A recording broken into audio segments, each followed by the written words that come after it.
Hozir bu videomizda biz homilaning qon aylanish tizimi haqida o'tamiz. Ya'ni homiladorlik vaqti bolada, ya'ni barchamizda shu narsa bo'lgan va hozir ham bo'lyapti. Bu qanaqa tizim? Ya'ni qon aylanishi o'ziga xosligi bor. Buni bilishimiz kerak bo'ladi. Biz bilamiz. Mana bu yerda bizda normada bu o'pkalar, bu ikkamiz bor. O'pkamiz nima vazifa bajaradi? O'pkamiz bizdagi qondagi karbon angidridda nima qiladi? Mana bu yerdan o'ng qorinchadan chiqqan qon chiqadi. Bu yoqqa bitta, bu yoqqa bitta nima ketadi? O'pka arteriyasi ketadi. Yurakdan chiqyapti, lekin karbon angidridli qon, lekin nima bo'ladi bu yerda? Bizda arteriya deb ataladi. Endi bu yerga bordi. Karbon angidrid, bu yerda karbon angidrid nima bo'ldi? Kislorodga almashdi. Bo'ldi, kislorodga almashdi. Kislorod nima qiladi? Endi kislorodli qon bu yerda qaytadi. Kelib turmay bu yerga ikkita keladi, to'g'rimi? Ikkita bu yoqqa. Mana bu tarafga ham ikkita bor. Orqasidan keladi. Bu tarafdan ham ikkita. Ikkita qon, ikkita vena qoni, lekin qizil. Endi bu kelib turib o'ng chap bo'lmachiga qo'yiladi. Endi biz bilishimiz kerak bo'ladi. Bu bola nafas olmaydi. Nafas olmagandan keyin bizdagi qon tomirimiz toraygan holatda bo'ladi. Eslab qolishimiz kerak bo'ladi. Mana bu masalan hozirgi bizdagi o'pka arteriyalarida holat. Bu yerda nima bo'ladi? Bu yerda kislorod yuradi, to'g'rimi? Endi boladagi o'pka arteriyasi mana holatda bo'ladi. Ya'ni toraygan holatda. Agar shunaqadan konsepsiya bor, agar kislorod qon tomir tarkibidagi kislorod qancha ko'p bo'lsa, qon tomir kengayadi. Agar kislorod kam bo'lsa, qon tomir torayadi. Juda muhim konsepsiya fiziologiyada. O'pka fiziologiyasida o'tasizlar yana buni qanaqasini, lekin shuni eslab qolishimiz kerak. Hozir mana tushunish uchun yurak o'pka arteriyasida kislorod, ya'ni arteriya qon tomirida kislorod kam bo'lsa, qon tomir torayadi. Agar kislorod ko'p bo'lsa, qon tomir kengroq bo'ladi. Xuddi shu narsa hozir bu yerda o'tamiz. Endi buni hozir eslab turinglar, qaytamiz bunga. Endi bu bizda nima bu bizda? Bizda bu bolani mana bu joy bolani qon anaqa bo'lishi, mana bu esa onaga ketadi. Bu platsenta deyiladi, yo bo'lmasa nima? Yo'ldosh. O'zbekchasi yo'ldosh. Bu yo'ldosh orqali matkada, ya'ni bachadonda bo'lib turib, bachadondan kerakli moddalarni bolaga o'tkazadi yoki boladagi qonni onaga yuboradi. Tushunarlimi? Endi biz ko'rishimiz kerak bu yerda. Mana bu yerdan qon qizil bo'lib turibdi, to'g'rimi? Qizil qon bu vena deyapti. Ko'ki arteriya deyapti. Endi eslaymiz, organizmda aytgandek, yurakka boradigan qon tomir hammasi vena qon tomiri, yurakdan chiqadigani arteriya qon tomiri. Arteriya qon tomiri. Endi yurakdan ketadi, shunda aytadigan bo'lsak, umbilical, ya'ni kindik venasi, kindik arteriyasi bor. Xuddi bu yerda, ya'ni vena bu bizda arteriya qon tashiyapti, kindik arteriyasi venöz qon tashiyapti. Xuddi shunday o'pka arteriyasi bilan o'pka venasidagidek, mana bu yerda ko'rsatganimizdek, ya'ni nima bo'ladi? O'pkadan ketayotgan vena qon tomiri, lekin qizil. O'pkaga o'radigani arterial qon tomir, lekin ko'k. Ya'ni ko'k degani u yerda bitta rasm uchun ko'rsatilgan, bitta karbon tangrit degani. Xuddi shunaqa yana bir joyda fiziologik jarayonda homilada ham xuddi shunaqa bo'ladi. Eslab qolsak biz uchun muhim. Endi qaytamiz. Bu yerda sirkulyatsiya, to'g'rimi? Shu o'pkada nafas olmagandan keyin nima bo'ladi? Bola qon aylanish tizimi moslashadi. Shunga tuzilmalar bor bizda. Qon aylanishda tuzilmalar bor. Ya'ni manaqa ductus arteriosus, foramen ovale, ductus venosus, kindik venasi, umbilical vena yoki umbilical arteriya, kindik arteriyasi, yuqori qarshiligi, yuqori mana pulmonar vaskular, pulmonar ya'ni o'pka arteriyasining qarshiliklari, venalarining xuddi shunaqa bizdagi moslashuvchanliklar bor. Hozir uni bitta-bitta o'tamiz. Endi mana bu yerdan keldik. Umbilical arteriya bo'ldi, vena bo'ldi. Mana bu joyda ko'ramiz.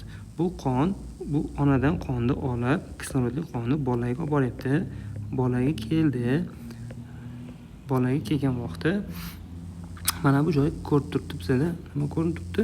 Mana yerda jigar chizilgan, o'zi jigar chizilgan. Ko'rib turibsiz.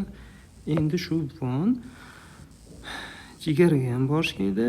Mana yerda bitta ductus venosus degan bizda tuzilma paydo bo'ladi. Ya'ni u normada tug'ilgandan keyin mana bu ligamentum bo'lib turib yo'q ketadi, lekin bolada bo'ladi ductus venosus. Ductus venosus orqali qon jigarda orqali ham aylanmasdan jigar orqali ham boradi, lekin ductus venosus to'g'ridan to'g'ri pastki qovak venaga quyilib ketadi. Pastki qovak venaga. Shunga endi qon nima qiladi? Qon men yashilda chizaman, qonni keldi. Bu nima? O'ng bo'lmacha. O'ng bo'lmachaga kelganda qon bizda normada bu yoqqa tushishi kerak edi. Bu yoqqa tushishi kerak edi. Lekin bolada mana bu yerdagi strelka o'tiribdi. Foramen ovale orqali, foramen teshigi orqali chap bo'lmachadan o'ng bo'lmachadan chap bo'lmachaga o'tadi. Bu normal holatda. Sababi bu yerda qonning aylanishi uchun bizga nima kerak bo'ladi? Bizga bosim bilan klapanlar, to'g'rimi? Bosim ko'p joydan bosim kam joyga aylanadi. Endi boya yuqoridagi konsepsiyaga qaytamiz. Bizga o'pka arteriyasida odamda hozir bizda bunday bo'lsak, bolada anaqa edi. To'g'rimi? Juda ham past edi. Bu nima qiladi? Bunda bosim bu joyda bosim, mana bu joyda bosim yuqori bo'ladi, to'g'rimi? Mana bu joyda bosim past bo'ladi. Shuni hisobiga mana bu o'pka o'ng qorinchadagi bosim baland bo'lganligi hisobiga bu yerda bo'ladi. O'ng bo'lmachadagi bosim baland bo'lsa, mana bu joyda u narsa o'ng bo'lmachada ham o'ng qorinchada bosim baland, o'ng bo'lmachada ham baland, o'ng bo'lmachadagi bosim hisobiga chap bo'lmachaga qonni o'tkazaveradi. Ya'ni mana shunaqa qilib turib. Bu bitta moslashuv foramen ovale. Ko'rdingmi? Endi bu yerdagi qon bizda endi qon chap qorinchaga tushadi. Chap qorinchadan bizda nima qiladi? Chap qorinchadan qonni biz aortaga yuboradi.